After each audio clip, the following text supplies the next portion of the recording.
and welcome to the Rock Metal Podcast. I'm your host, John Harris, and today on the Rock Metal Podcast, we have SHOCK WAVE. They have a new album called Force Ethics, which is releasing on November 4th via Extreme Music. Right now, I'm being joined by JC to share some more information about this stellar release, as well as how the band ended up with endless ammunition, just like in those early 90s action films. So, JC, welcome to the show. Hi, thanks for having me here. Same. Absolutely great to have you on. Now, I guess my first question, JC, you're mentioning, hey, what does my audience want to know about you? Well, we want to know everything, JC. We want to know how you like your pizza, what you do on the weekends. But I think the most important question for those interested in this album is, what is this album about? Is there a theme? Is it a concept album? No, it's not a concept album because we are interested in very different areas, many areas. And lyric-wise, we like to do it very light. So every song is expressing our opinion or our fantasy about the subject. But we're not really interested in preaching about anyone or teaching anyone what they should do or should think or not. So we don't really care about that. Some songs are serious lyrics, some others have only fun lyrics. For example, that Endless Ammunition. It talks about, the criticism that you can shoot on the others and the one that you have to accept upon yourself. So, there's endless ammunition for every one of us. There are many things I don't like, but I better shut up because I can be shot too also. Yeah. That's it. Yeah. Okay. Now, I guess my next question then is, that's an interesting song title, Vegan Predator. Take us through this track, Vegan Predator. They're out to get broccoli or something. Yeah. Yeah, well, our songs are mostly based on the music. But finally there's a very important instrument, which is the voice, and you have to give the singer something to say. So finally there is a message in every song, but it's more like a bonus, like an extra to the song. First of all comes the riff. The riff has to, move something inside your guts that makes you want to drive faster and do everything faster. But besides that, Vegan Predator, I could apply the thematic of that song to that precise podcast. That's the first time I'm doing a Skype conversation, and it has been very difficult for me because I drive a diesel car, a Focus, an American car. I like eating meat. I don't care about any stereotypes that you have to take in account these days. So Vegan Predator is some kind of nostalgic thing. I like gasoline, I like meat, I like fast music. We feel somehow a part of this modern world with that trendy things that have to stereotype thoughts of every one of us. I don't really like that. Yeah, makes sense. Before you said fast cars, for some reason I thought you were going to say fat chicks. I like fat chicks. I like American cars. And fat chicks and eating meat, and all right, I like this guy. This is great. Anything goes. Anything goes. That's right. That does. It's true. Very true. So girls with some bottom out there, you listening in, like whoop whoop. Well, yeah. Mm-hmm. I guess he doesn't get offended because it's well intentioned. Everything is well intentioned. Of course. Exactly. Yeah. Now, something I've got an interesting note here, JC, is that basically the band was kind of on hiatus for a while, and then I have here, quote unquote, the right conditions allowed you guys to come together, came out with a mini CD, the Omega Communion, and then now we're chatting about a full album. Yeah. So take us through that. What were the conditions? Was it the pandemic? Well, no. Things quite simpler because, in the 80s, we knew thrash metal. We started listening to thrash metal. Well, we're only 1 year younger than the guys in Metallica or Anthrax or Slayer. We're not about the same age. So we kind of grew listening to that music. And in the 80s, we formed a thrash band. It went up until the 90s where we split because of different interests and personal responsibilities, and covering that gap, we got interested in also extreme metal music. And we had different projects in different styles, black, death, gothic, doom, but different kind of things. But I kept on writing and listening to thrash. And the right conditions were that, the working method today is to write at home, send the songs to the other members, they practice them with the technological tools that we have nowadays. And then when we get to the rehearsal room, everything goes faster because it's already a plan, an agenda. We never had an agenda. We just jammed every week 2 times, and we toured only our area. But these days, we can have an agenda and write an album, record an album, promote it. Then we perfectly know that within 1 year, we will stop gigging around, and we will start writing songs for the next album, and so on. And it won't be tiring for every one of us because there is a plan. So these are the right conditions that drove us here again. Mm-hmm. Okay. Now, kind of a tricky question, JC. Yeah. Instead of starting something new, what was the impulse to pick up Shock Wave where it had left off? Well, we played the nostalgia card also here. Ooh. Because, we kept on playing that kind of music at home and listen to that at home. But we perfectly knew that if we can show and demonstrate everyone that we were there in the 80s and also during the 90s, that was that was a kind of an advantage for us, and we used that. But everything is authentic. It's true. It's real. So why not? Yeah, I get it. Now, my next question, kind of a fun question, I hope, is equipment-wise, writing-wise, music-wise, are you guys still... I'm just going to throw something out, like thrash metal. Are you guys still just plugging into the same Marshall with the same guitar and letting it rip? Or how are you guys... Are you doing anything differently now? Yeah, we're doing quite a lot of things different. Equipment-wise, we're not even using the same equipment that we used 5 years ago at home. So everything is changing quite fast. But we're not so... I'm playing guitar. I'm not so particularly friend of the plugins. I don't know if your audience is familiar with plugins, but it's a kind of a virtual thing of everything, of pedals, amplifier, cabinets. Well, we don't really like that. We play through real amplifiers, but with modelers.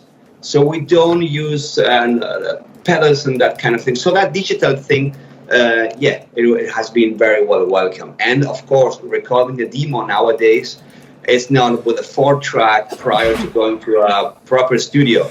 I'm using I'm multi-tracking here in Cubase, and these tools we have incorporated them, of course, yes, and also a non-alcohol beer. A non-alcoholic beer. No, from Monday to Friday. Monday to Friday. Perfecto. Monday. I was going to say, que lástima, JC, que lástima. Oh, sí. Mierda. That word, exactly. Cool. Now, what else is there to chat about? We're playing through real amps, the social dialogue or the social dilemma that is sort of the theme of the album. What else is there to say about the album? How did you guys record it? You mentioned doing some demos at home. Did you also record at home? Did you? Well, we have done a very nowadays thing that saves some cash and also guarantees a very good quality. We recorded at home every instrument, but brought it to the studio. As clean tracks to be reamped. I don't know if your audience is familiar with reamping, but when you are recording something, you are listening a sound that is comfortable for you to play, for example, an amplifier that you like, but what is being recorded in the computer is a clean track, like if you were playing an acoustic guitar. And then the studio takes that clean sample and process puts it through a real amplifier. You choose the amplifier, had different, Triple Rectifier, 5150 PV, and an orange to choose from. I think they did some kind of blending of the same tracks through 3 different amplifiers. So what you listen to in the records is also real, but it has been recorded as clean tracks. But one thing is important. Sound-wise, we don't care about trendy kinds of production or sound. We like that compressed, tight sound that has a very clear frontline rhythm guitar. That's very important. That's driving the riff with the drums. So we're oriented. Our best production ever that I heard ever in my life was Metallica's Black Album. It might not be their best album, but it's a great one, and it's a goal when we look for a production. I'm not saying that we hit the target, but we tried. Okay, interesting. So how did you guys? I guess my question is, how did you do that? Especially today's day and age, if you want those drums, they've been sampled and you can buy them. You can actually buy those drum sounds. So you could have them if you want to from TuneTrack, because Bob Rock made a package for TuneTrack. Library. Yeah, a library of those sounds. So you could do that. Mm-hmm. And then, they didn't use any of those amps on the record. They used a Mark series amp for the main rhythm sound, and then they brought in a modded Marshall for a bit of extra mid-range that wasn't coming out of the Mark series. Good, you know that. Great. Mm-hmm. Great. Mm. It's actually a pretty simple setup, and I think what surprises people the most, or what would surprise people, is that what you're actually hearing is a very polished and refined Metallica. Yes. For better or worse. We took that as a guide, as a guiding light, but we didn't want to copycat it because, I don't know if we could do that. Besides that, the Black Album is all slow songs, mid-tempo songs, and ours. There's 11 songs in the album. 10 of them are fast, 180 BPM, most of them. So anyhow. It wouldn't have been possible to sound like them, but as a guiding light, of course, we did that. But besides that, we gave total freedom to the guy in the studio because he knew technically how to deal with those things. So we only gave him some opinions, and when the mixing was about to begin, we went to the studio and said, hey, tweak a little bit that or change that, or, talking about sound, it's a little bit weird because, hey, guy, I like this boiling sound.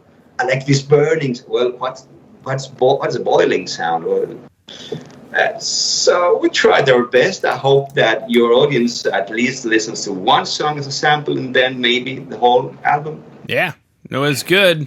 It's good. It's good stuff. That's why you're on the show, JC. Great. Yeah. And I love that you brought up the tempo, because the tempo was a big part of the Black Album as well. And a lot of musicians who've never played in an arena don't understand that arenas reverberate differently than clubs. And that's why the tempos of bands who get to the arena stage start to change and the songs start to change, because it has to sound good in an arena. Yeah.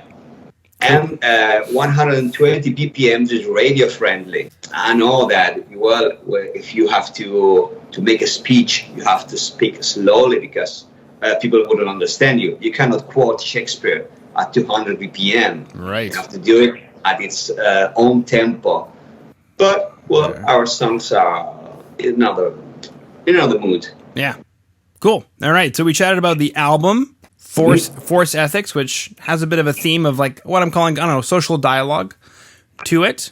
We chatted about the recording process, bending on that Black Album sound, and then also as well in the mixing stage, getting a blend of the Triple Rectifier 5150 and Orange amps, which I know my audience is going to be super stoked to find out and hear, and they're probably going to even want to know, what is the blend? JC, what is the blend? But I don't know if it matters. The album Force Ethics is out November 4th via Extreme Music. On today's show notes is a link that I have for you guys' Facebook so that people can keep in touch with you on Facebook, as well as a link to the track Endless Ammunition that is available on YouTube. So as of November 4th, the album Force Ethics will be available everywhere to consume music. Is there anything else that you wanted to chat about, JC, that I missed? Well, not really. Or maybe, yes. Which are our favorite thrash metal bands or influences, or how do we think? What do we think have inspired us? Well, we love the first two Exodus albums. They are milestones. We love Raining Blood and Metallica's, From Ride the Lightning until the Black Album. With these three influences, I think we have enough to make any other thing. Mm-hmm. And then with New Times brought new time signatures, different things that you pick up here and there, you listen, and maybe you incorporate a blast beat that you heard in some melodic death metal band, or maybe a weird time signature from progressive bands. So you pick one thing here, one there. But this defines us, this kind of albums that I have mentioned. This is our goal. Yeah. Cool. All right. Well, JC, thank you so much for coming on to the Rock Metal Podcast today. Yeah, thank you. Very good questions. And I hope that you enjoy what we offer. And we talk again anytime in the future. Sweet.